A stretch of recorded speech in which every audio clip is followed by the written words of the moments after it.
ይህንን ሙሉ መጽሐፍ ስልኬ ላይ ላለው ጀሚናይ ሰጥቼው ለማንበብ የፈጀበት 2 ሰከንድ ብቻ ነበር። 99% ያሉ ሰው ኤአይን እጅግ በጣም በተሳሳተ መንገድ እየተጠቀመ ይገኛል። ዛሬ አዲሱን ጀሚናይ 3.5 ፍላሽን ተጠቅመን ባለ 300 ገጽ መጽሐፍ በአንድ የሰተን ልክ እንደ ባለሙያ እንዴት እንደሚተነትልን በአጭር ደቂቃ ውስጥ አሳያችኋለሁ። በተለይ መሃል ላይ የትኛውንም የሚያምር ዌብሳይት ፎቶ በአንድ ሰከንድ ውስጥ ወደ ኮድ የሚቀይርበትን እጅግ በጣም አስገራሚ ምስጢር አሳያችኋለሁ። እዚህ ቪዲዮ 1 ሰከንድ እንኳን ሊያመልጣችሁ አይገባም። ቀጥታ ወደ ቪዲዮ እንገባለን። ሁሉም ነገር የሚቀድመው አፕሊኬሽኑን ማዘጋጀት ነው። ስለዚህ ኮምፒውተር ላይ ከሆነ እንግዲህ የጉግል ኤአይ ስቱዲዮ ላይ እንዲሁም ደግሞ የጀሚናይ ዌብሳይት ላይ መጠቀም ትችላላችሁ። ስልክ ላይ ከሆነ ግን ጀሚናይ አፕሊኬሽን አለ።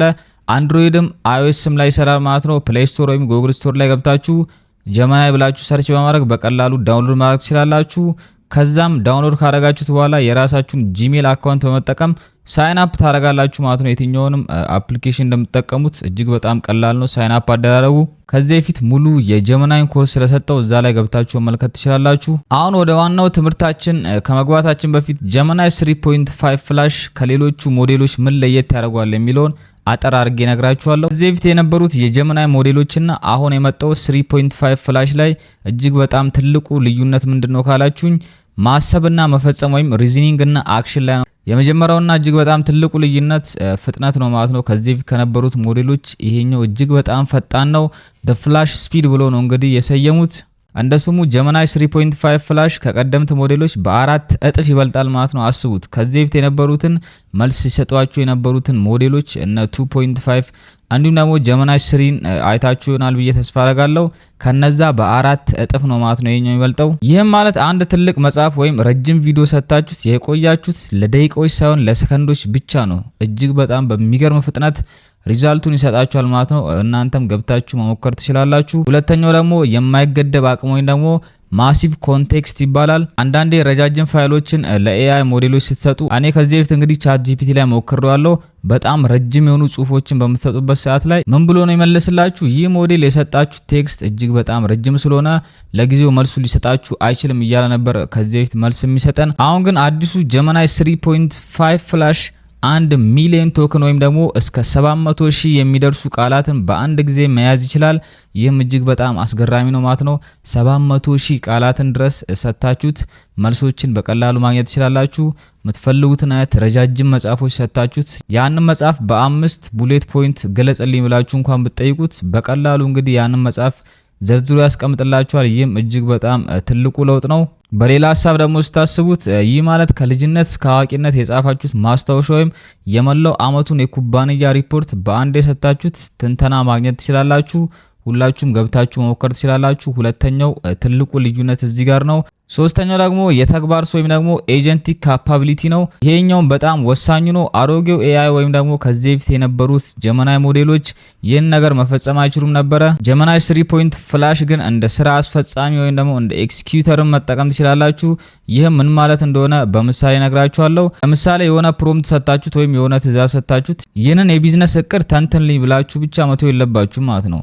የተነተንከውን መሰረት አድርገን ለዚህ ቢዝነስ የሚሆኑ 5 የማስታወቂያ ጽሁፎችን ጻፍልኝ ከዛም እነዚህን ጽሁፎች በሰንጠረዥ አስቀምጥልኝ ብላችሁ ረጅም ስራዎችን በአንድ ጊዜ መስራት ትችላላችሁ ማለት ነው። ይህንንም የማድረግ ፖቴንሻል አለው ይህ አዲሱ ጀሚናይ 3.5 ፍላሽ። እዚህ ጋር ግን ለጀማሪዎች አንድ እንድትገነዘቡት የምፈልገው ነገር አለ ማለት ነው። ጀሚናይ 3.5 ፍላሽን እንዴት መጠቀም እንዳለባችሁ ማለት ነው። ዝም ብላችሁ ጥያቄ ጠያቂ ብቻ መሆን የለባችሁም። እሱን እንደ ማኔጀር አስቡት። ለኤአይ ስራውም ደረጃ በደረጃ ወይም ስቴፕ ባይ ስቴፕ ነው መስጠት የሚኖርባችሁ።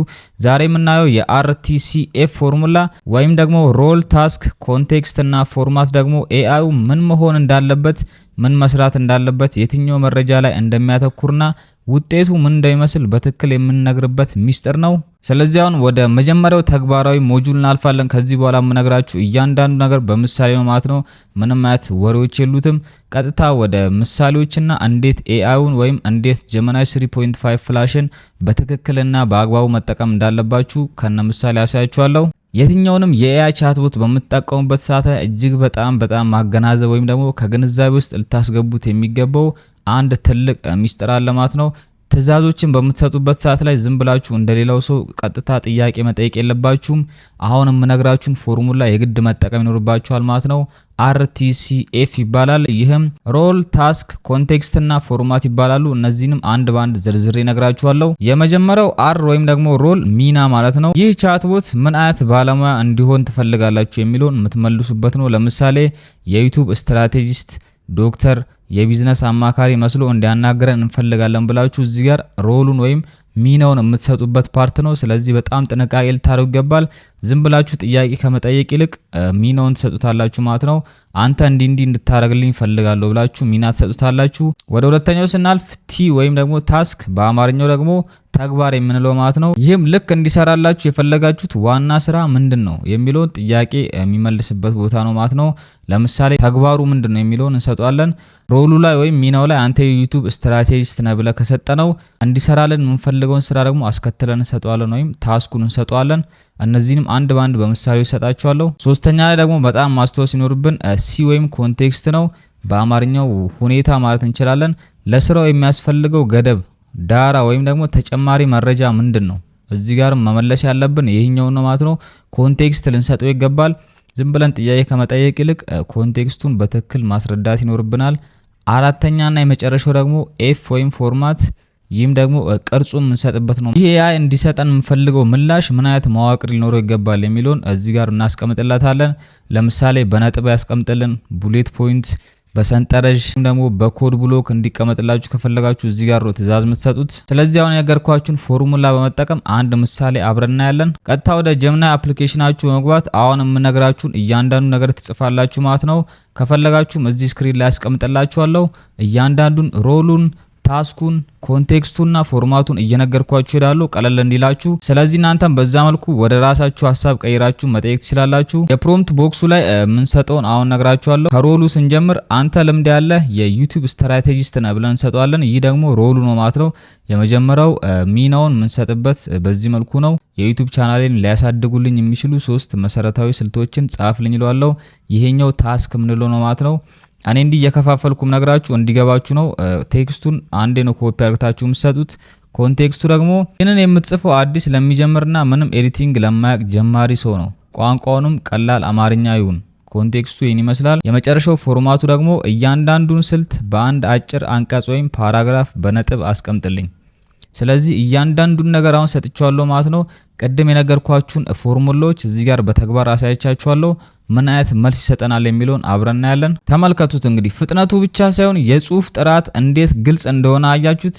ለጀማሪ ሰው በሚሆን መልኩ ቃላቶችን ሳያወሳስብ በ3 ንጹህ ነጥቦች አስቀምጠልኝ ማለት ነው። እጅግ በጣም በሚገርም ሁኔታ ነው። ፍጥነቱንም እያንዳንዱንም ትዕዛዝ እንዴት እንደተቀበለው መመልከት ትችላላችሁ። ይህም እንግዲህ ቀደም የነገርኳችሁ የRTCF ፎርሙላ ብቃት ነው ማለት ነው። ይህንን ባንጠቀም ኖሮ እንደዚህ አይነት በጣም የተደራጀ መልስ አናገኝም ነበረ። ስለዚህ ምንጊዜም ፕሮምፕት ወይም ደግሞ ትዕዛዝ በምትሰጡበት ሰዓት ላይ RTCF የሚለውን በትክክል መከተል ይኖርባችኋል። በዚህ መልኩ እንግዲህ የትኛውም AI ቻትቦት ላይ ሄዳችሁ የምትፈልጉትን አይነት መልስ በቀላሉ ማግኘት ትችላላችሁ። እስቲ ቪዲዮውን እዚህ ጋር ለ3 ሰከንድ አቁሙትና ጀመናይ ስልካችሁ ላይ ወይም ደግሞ ኮምፒውተራችሁ ላይ ምን አይነት ሚና እንዲጫወትላችሁ ትፈልጋላችሁ? ሐሳባችሁን ኮመንት ላይ ጻፉልኝ። አሁን ደግሞ ወደ ሁለተኛው ተግባራዊ ምሳሌ እንገባለን። እጅግ በጣም ቀለል አድርጌ እያስረዳችሁ እንደሆነ ተስፋ አደርጋለሁ። የላቁ የቢዝነስ ፕላኖችን እንዴት እንደምናዘጋጅ አሁን በፕሮምፕት አሳያችኋለሁ። እዚህ ጋር የRTCF ፎርሙላ ለከባድ የንግድ ስራዎች እና ለማርኬቲንግ እቅዶች እንዴት በጥልቀት እንደምንጠቀም እናያለን። ለመሆኑ አዲስ አበባ ውስጥ የፋስት ፉድ ቢዝነስ ለመጀመር ብትፈልጉ በመጀመሪያ ወራችሁ ላይ ደንበኞችን ለማግኘት ወይም ደንበኞችን ለመሳብ ምን ታደርጋላችሁ? የዚህን መልስ ኮመንት ላይ ጻፉልኝ። መቼ ዝም ብላችሁ ማስታወቂያዎችን ሰርታችሁ ደንበኞችን እንስባለን ብላችሁ አትሳሳቱም። አሁን ጀመናይን የኢትዮጵያን ገበያ ጠንቅቆ የሚያውቅ ከፍተኛ አማካሪ አርገን እናዟለን ማለት ነው። ቅድም ያሳያችሁን ፎርሙላ በመጠቀም እጅግ በጣም እውቀት ያለው ባለሙያ እንዴት እንደምናደርጉ አሳያችኋለሁ። በቀጥታ ወደ ፕሮምፕት ቦክስ ወይም ኒው ቻት ውስጥ ትገባላችሁ። ከዛም ይህንን ትጽፉለታላችሁ። ሮል ወይም ደግሞ ሚናው አንተ በኢትዮጵያ ውስጥ የ10 ዓመት ልምድ ያለ ከፍተኛ የዲጂታል ማርኬቲንግ እና የንግድ አማካሪ ነህ ብለን ሚና እንሰጠዋለን። በመቀጠልም ታስክ ወይም ደግሞ ተግባሩ በመጀመሪያው 1 ወር ውስጥ ደንበኞችን በፍጥነት ለመሳብ የሚያስችል የማርኬቲንግ እቅድ አውጣልኝ። እዚህ ጋር ተግባሩን ነግሬዋለሁ። ኮንቴክስቱ ጋር ስንመጣ ደግሞ እቅዱ የሚሰራው በአዲስ አበባ ውስጥ አዲስ ለሚከፈት የፋስት ፉድ ወይም ፋስት ፉድ ምግብ ቤት ነው። ዋናው ትኩረቱ በቲክቶክ እና በቴሌግራም ማስታወቂያዎች ላይ ነው። እዚህ ጋር ኮንቴክስቱን ሰጥቻለሁ። የመጨረሻው ፎርማቱ ደግሞ መላውን እቅድ በሳምንት ዊክ 1 ዊክ 2 ዊክ 3 ዊክ 4 ከፋፍለ በሚያምር ሰንጠረዥ ወይም ቴብል አቅርብልኝ።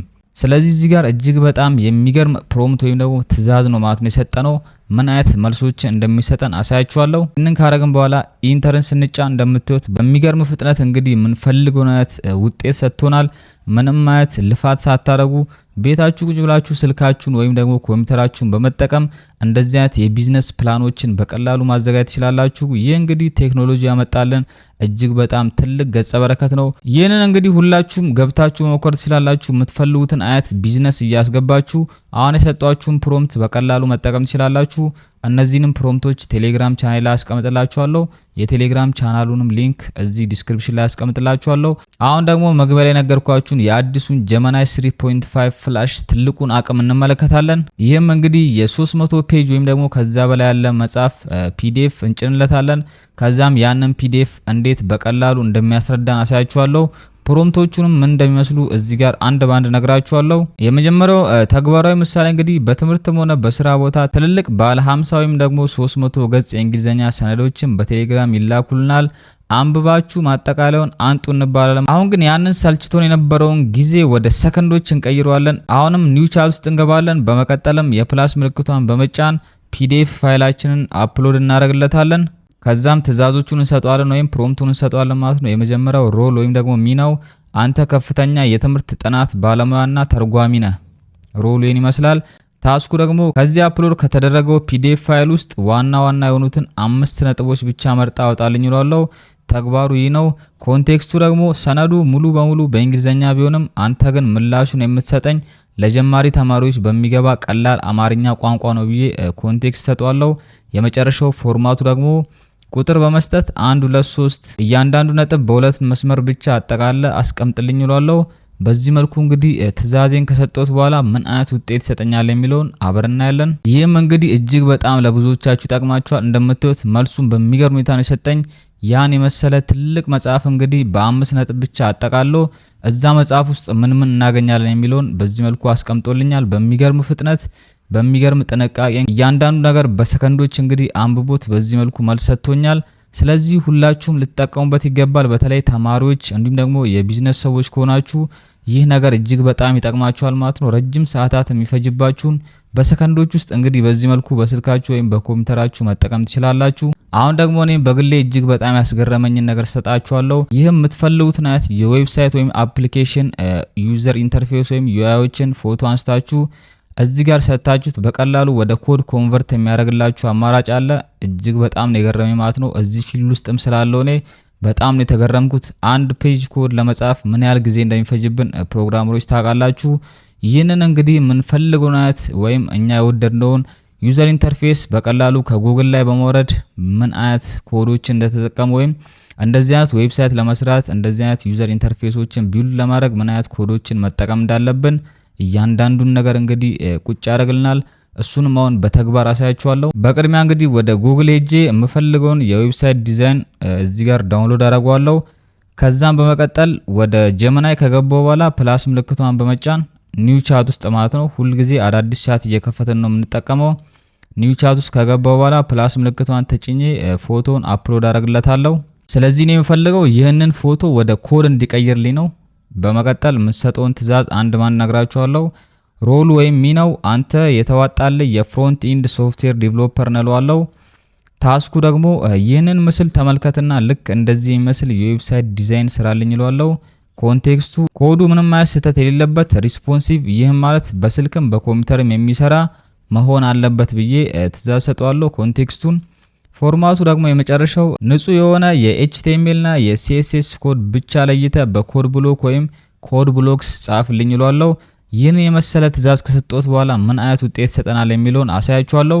የሰጠንንም ኮድ ቴስት እናደርጋለን ማለት ነው። ኢንተር ካልነው በኋላ እንደምታዩት በሚገርም ፍጥነት ይህንን የዌብሳይት ኮድ እዚህ ጋር አንጥቶልኛል። ከዛም ነው ምንድነው ማድረገው ይህንን ኮድ በቀላሉ ኮፒ አደርጋለሁ ከዚህ ቦታ ላይ። ከዛም ኤችቲኤምኤል ቪወሮች አሉ ማለት ነው ኦንላይን የሚሰሩ ጉግል ላይ ገብቼ ሰርች አደርጋለሁ። ከዛም ይህንን ኮድ እዛ ላይ ፔስት አደርጋለሁ። እንደምታዩት እጅግ በጣም በሚገርም ሁኔታ ተመሳሳይ የሆነ ዌብሳይት ነው የሰጠን።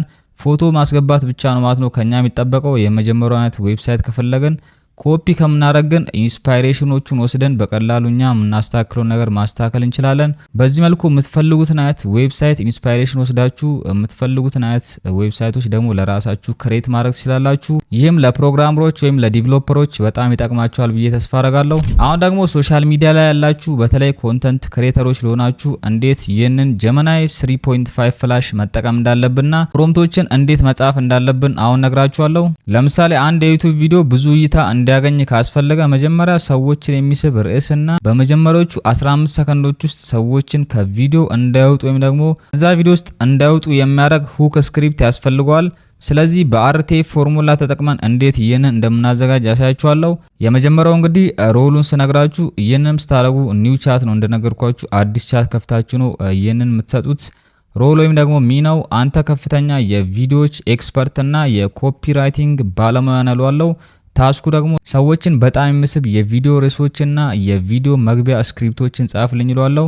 ኮንቴክስቱ ቪዲዮ ስለ አቤት ውስጥ ሆኖ በስልክ ብቻ ገንዘብ መስራት የሚል የዩቲዩብ ቪዲዮ ነው። ተመልካቾቹ አዲስ የሚጀምሩ ወጣቶች ናቸው። ቋንቋው አሳታፊ በአማርኛ ይሁን። ፎርማቱ ደግሞ 5 የተለያዩ ርዕሶች ወይም ታይትል በቅደም ተከተል አስቀምጥ። ከዚያም ከስር የ30 ሰከንድ የሚሆን ተመልካችን የሚስብ የቪዲዮ መግቢያ ወይም ሁክ ስክሪፕት ለይተህ ጻፍ ይሏለው። በዚህ መልኩ ስትራክቸር የሆነ ፕሮምፕት በምሰጥበት ሰዓት ላይ ምን አይነት ሪዛልት እንደሚሰጠኝ አብረን እናያለን። እንደምታዩት እጅግ በጣም በሚገርም ሁኔታ እንግዲህ መልሱን ሰጥቶኛል። በዚህ መልኩ መመልከት ትችላላችሁ። ያወጣቸው ርዕሶች በሙሉ ተመልካች እንዲጫናቸው ወይም ደግሞ ሃይ ሲቲአር ነው ያላቸው ማለት ነው። ይህም ከፍተኛ ክሊክ ስሩ ሬት ነው ያላቸው። በሚገርም ሁኔታ እንግዲህ እንደዚህ አንጥቶልናል። መግቢያው ወይም ደግሞ ሁኩም ሰዎችን በሚስብ ጥያቄ ነው የሚጀምረው። ከዚህ ተነስተን ቀጥታ ካሜራ ፊት ቆመን ቪዲዮቻችንን መስራት እንችላለን። ዩቲዩበር ከሆናችሁ እንደዚህ አይነት ፕሮምፕቶችን በመስጠት የምትፈልጉትን አይነት መልሶች ማግኘት ትችላላችሁ። እጅግ በጣም ነው የሚጠቅማችሁ። እንግዲህ በተለይ ለዩቲዩበሮች ሁኮቹን ይሰጣችኋል፣ ታይትሎቹን ይሰጣችኋል፣ ኢንትሮን ይሰጣችኋል። ከዚህ በላይ ምን ትፈልጋላችሁ? እያንዳንዱ ነገር ራሳችሁ ጨምራችሁ አፕዴት ማድረግ ትችላላችሁ። በዚህ መልኩ ጀመናይ 3.5 ፍላሽን መጠቀም ትችላላችሁ ዩቲዩበር ወይም ኮንተንት ክሬተር ከሆናችሁ። አሁን ደግሞ ዩቲዩበሮች ወይም ኮንተንት ክሬተሮች ከሆናችሁ እንዴት በእንግሊዘኛ የሚገርም ስፖንሰርሺፕ ኢሜሎችን ማዘጋጀት እንደምንችል አሳያችኋለሁ። አሁንም ወደ ኒው ቻት እንሄዳለን። ከዛም የፕሮምፕት ቦክሷ ላይ የምንጽፈው እነግራችኋለሁ። የመጀመሪያው ሮሉ ነው ወይም ደግሞ ሚናው አንተ ፕሮፌሽናል የይዘት ፈጣሪና ቢዝነስ ኮሚኒኬሽን ሚና ነው ያለህ። ታስኩ ደግሞ ለአንድ ዓለም አቀፍ ቴክኖሎጂ ድርጅት ወይም ቴክ ካምፓኒ በቪዲዮ ላይ ስፖንሰር እንዲያደርገኝ የምጠይቅበት የስፖንሰርሺፕ መጠየቂያ ኢሜል ጻፍልኝ። ኮንቴክስቱም የቻናሌን እድገትና የተመልካቾችን ፍላጎት የሚገልጽ መሆን አለበት። የኢሜሉ ቃና ትሁት ግን ደግሞ በራስ መታመን የሚታይበት ይሁን። ፎርማቱ ደግሞ በባዕድ ቋንቋ ወይም በፕሮፌሽናል እንግሊዘኛ የኢሜል አርዕስት ሳብጀክት ላይን እና ዋናውን አካል ወይም ቦዲ ሙሉ በሙሉ አሟልተህ ጻፍልኝ ይሏለው። ይህንን ፕሮምፕት ወይም ትዕዛዝ በምሰጥበት ሰዓት ላይ እጅግ በጣም ለማመን የሚከብድ ውጤት ነው የሚሰጠን። ሳብጀክት ላይኑን፣ ሰላምታውንና ዋናውን ሀሳብ ሙሉ በሙሉ አሟልቶ በፕሮፌሽናል እንግሊዘኛ አስቀምጦልናል። እጅግ በጣም በሚገርም ሁኔታ ነው እንግዲህ ይህንን ሪዛልት የሰጠን። እነዚህን ኮፒ አድርጋችሁ ለራሳችሁ መጠቀም ትችላላችሁ። እናንተ ከዚህ ውስጥ የምታስተካክሉት ሰንጠረዥ ውስጥ ያሉትን ነገሮች ነው። እያንዳንዱ ነገር እዚህ ውስጥ ማስተካከል ይኖርባችኋል። የእናንተ ስም ሊሆን ይችላል፣ የድርጅቱ ስም ሊሆን ይችላል። እነሱን ነገሮች ብቻ አስተካክላችሁ በሚገርም ሁኔታ ውጤቱን ማግኘት ትችላላችሁ። እንዲሁም ይህ ካልተመቻችሁም ሁለተኛ አማራጮችን እንዲሰጣችሁ ማድረግ ትችላላችሁ። በዚህ መልኩ በቀላሉ መጠቀም ትችላላችሁ። ምንም ውስብስብ ነገር የለውም። እጅግ በጣም ዋናውና ወሳኙ ነገር ቀደም የነገርኳችሁን አራቱን ፎርሙላዎች በትክክል መጠቀም ነው። ትክክለኛ ሪዛልት ወይም ትክክለኛ ውጤቶችን ከፈለጋችሁ እነዛን ፎርሙላዎች በትክክልና በአግባቡ መጠቀም ብቻ ነው ከናንተ የሚጠበቀው። ሌላ ምንም ውስብስብ ነገር የለውም። ዛሬ በዝርዝር እንዳየነው በእጃችን ያለው የጀመናይ 3.5 ፍላሽ ስሪት ፈጣን ብልህና ስራችንን ሊያቀልን የሚችል እጅግ በጣም ድንቅ የሆነ የኤአይ መሳሪያ ነው። እናንተም እንግዲህ ዛሬውኑ ይህን ነገር መሞከር ይኖርባችኋል። ይህ አዲሱ ጀመናይ አፕሊኬሽን ግር ካላችሁ ወይም ደግሞ ከዚህ በፊት ከነበረው ለየት ያለ ነገር ካያችሁበት እንዴት ይህን ነገር መጠቀም እንዳለባችሁ ወይም ምን አዳዲስ ነገር ለውጦች አሉት ጀመናይ አፕሊኬሽን የሚለው ቪዲዮ ሰርቻለሁ። ኢንድ ስክሪን ላይ አስቀምጥላችኋለሁ። እሱን ቪዲዮ ገብታችሁ መልከት ትችላላችሁ። ለዛሬ ይዤላችሁ የመጣሁት ቪዲዮን ይመስል ነበረ። ምን ይጨመር ምን ይቀነስ ሐሳባችሁን ኮሜንት ላይ ጻፉልኝ። በሌላ በተመሳሳይ ቪዲዮ እስከምንገናኝ ድረስ ሃስታ ላ ቪስታ።